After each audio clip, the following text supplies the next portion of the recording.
komeza ugire ibihe byiza wowe ukunda iyi channel yacu utayisibaho umunota ku munota n'umunsi ku wundi ubu uyiriho ureba inkuru nziza tuba twakunyurijeho.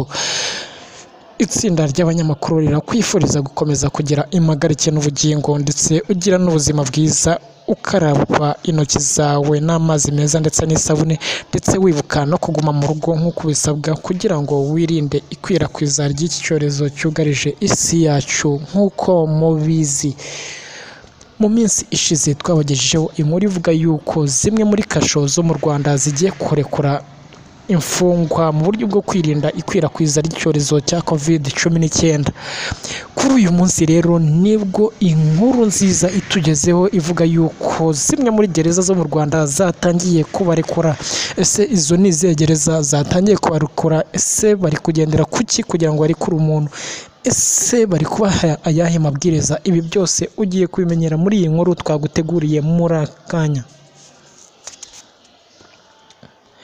Gasabo, abantu 95 bari muri kasho barekuwe mu kwirinda coronavirus.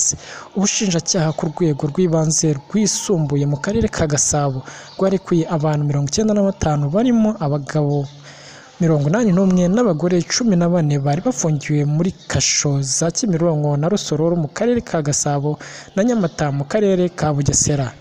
Barekuye hashingiwe ku itangazo ry'ubushinjacyaha bukuru rivuga ko mu gihe umubare w'abari muri za kasho ukomeza kwiyongera kandi inkiko zitarimo gukora, abafatiwe ibyaha bito bashobora kurekurwa bagakurikiranwa bari hanze mu rwego rwo kwirinda icyorezo cya COVID-19 giterwa na coronavirus.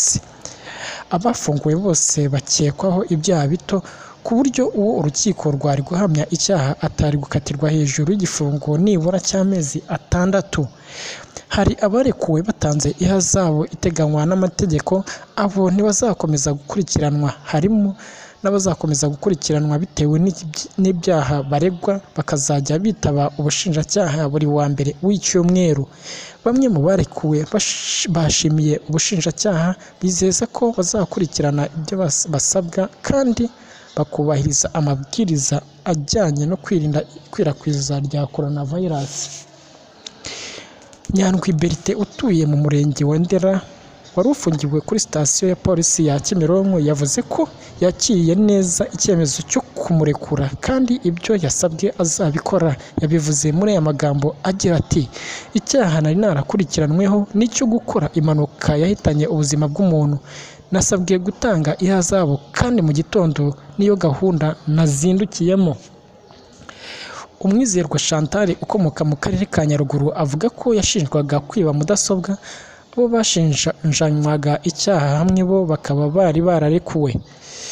Yabivuze muri aya magambo agira ati: "Ndishimye byandenze kuko nari narasize umwana, kuko bangiriye icyizere bakandekura.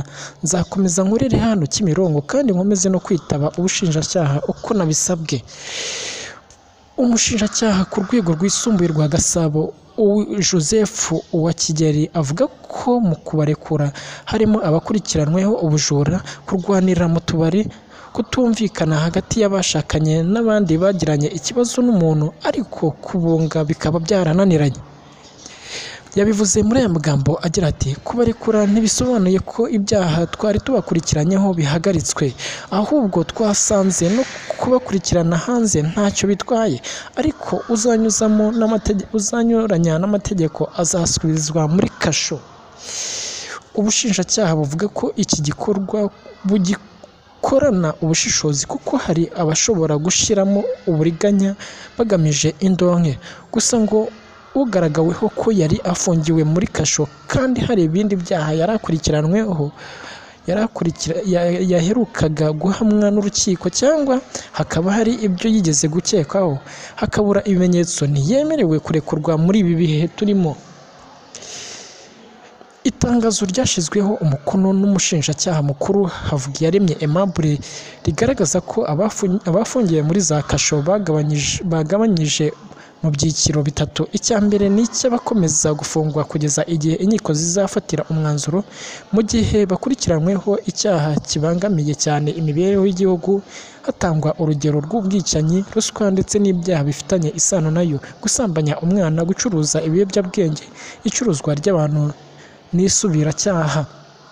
Icyiciro cya kabiri ni abarekurwa bamaze gucibwa ihazabu nta rubanza, aho bisabwa kwisunga ingingo ya 25 y'itegeko nomero 027/2019 ryo kuwa 19 Nzeri 2019 ryerekeye imiburanishirize y'imanza z'inshinjabyaha. Naho icyiciro cya gatatu ni abarekurwa bagakurikiranwa badafunzwe, harimo kuba yatanga ingwate, kuba hari icyo yashobora kumvikana n'abo yahemukiye akaba yakwishyura ibyo yangije, cyangwa se bakumvikana ku buryo bwo kwishyura.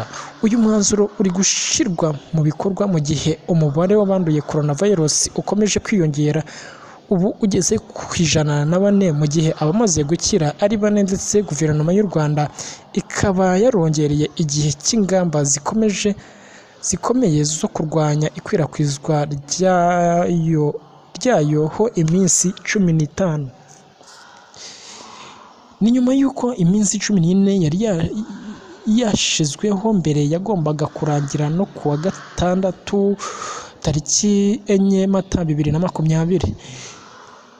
Abarekuwe bari bafungiwe kuri sitasiyo ya polisi ya Kimironko.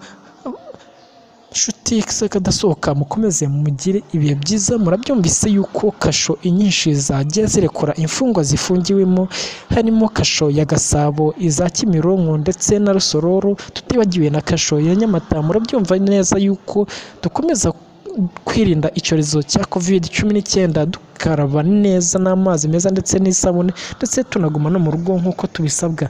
Nshuti z'akadasohoka rero, murumva yuko leta yacu iba yatekereje ku baturage bayo mu buryo bwo kubarinda kwangirika. Murabyumva neza ko leta yacu idukunda cyane, rero nta kibi itwifuriza. Mukomeze mugire ibihe byiza kandi Imana ikomeze ibarinde.